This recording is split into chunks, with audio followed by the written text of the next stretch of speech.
Good morning traders, and welcome to what will be Tuesday's live trading that will be uploading on a Thursday. The reason for that being I'm probably not going to be around for the rest of the week, so I thought I might as well do one of these live trading videos on a Tuesday rather than not put one out at this week at all. So this will be a little bit different, but the week after should be back to normal and back to Thursday on a Thursday.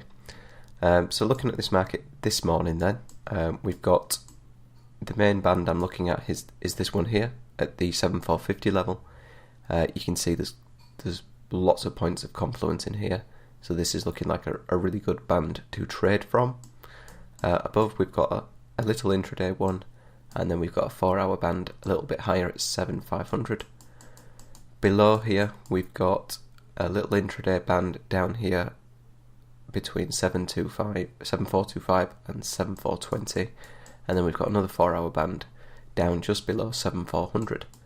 So this morning what I'd like to see is price just hold below this band before the open, pop up in the open and give me a sell signal, and then I would look to trade this down to this intraday band down here. That would be ideal. Other than that, I will just be watching to see how price reacts to any of these bands that it manages to get to. There's no other real standout setup that I'm watching. I'll just react as and when price gets there. So I'll keep you posted and I'll come back to you if we do get any setups.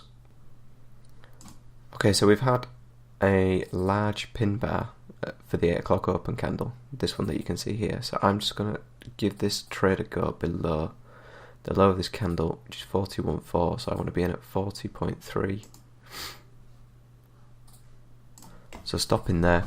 If that gets triggered, as I said a little earlier, the band I will be aiming for is this little intraday one down here.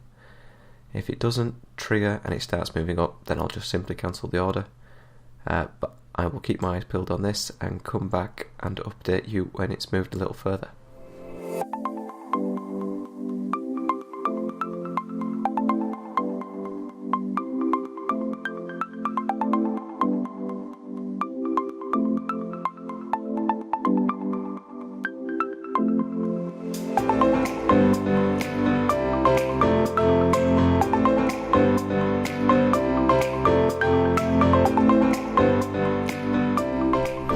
Okay, so we're just getting down towards this intraday band now. It made a little bit hard work of that to begin with, but I think the target for this is literally just going to be just above as usual. So we'll see if it can get down there. Now if it starts doing some funny stuff very close to this area, I think I will just close it. It does seem to want to go higher. Like I say, it's had difficulty getting down here, and as you can see, it's looking like it's having difficulty staying down here. So if we can spike down somewhere near this area, I'm not going to be too fussy on this one, I don't think, but we'll see.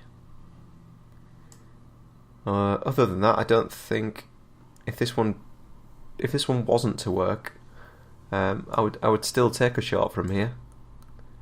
If it was to come back up and stop me out, I would still take another shot.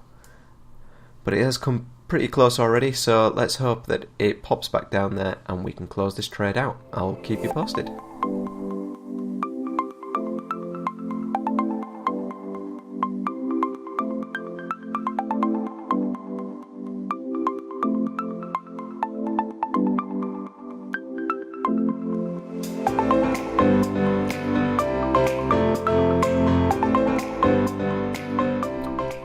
Okay, so that came down nicely in the end. I thought we might get more of a bounce there than we did. Let's come into the bottom of that band now. I'm not really looking like reacting much, so the fall might continue in this move, but the trade I was looking for is completed nicely. Not too much trouble in the end. It was giving us a bit of bouncing around as we got into the trade, but as you can see, this is a nice decisive move down, which is what we like to see. So I think that one was just over 14 points. I think 15 points I think it was in the end, which is another good trade, so I can't complain. So if you've got any questions or any comments on anything, please leave them down in the comments below. I hope you have enjoyed the video and you are finding use from it. As you can see, look at this, it's falling now. It's likely going to come down to this next band down here. So this can be really frustrating when you've come out of a trade, because you could be thinking, counting the profits that you could have had if you'd have stayed in the trade. But that just leads to frustration. That's not a good way to trade. It's not a good way to set up your mind, really, because you'll just start getting frustrated with yourself. Trade what you backtest. Trade the setups that you backtest. I don't backtest trading through zones, so I'm not going to get upset about that. And if you're trading a certain thing and you're seeing extra things, don't get upset about them either. Stick to what you test. And what I test is this, and that worked, so I'm happy. This can do what it likes now, effectively. But yeah, I'll finish this video there. If you do have any questions, please do leave them down below. And if you haven't subscribed yet, please do that.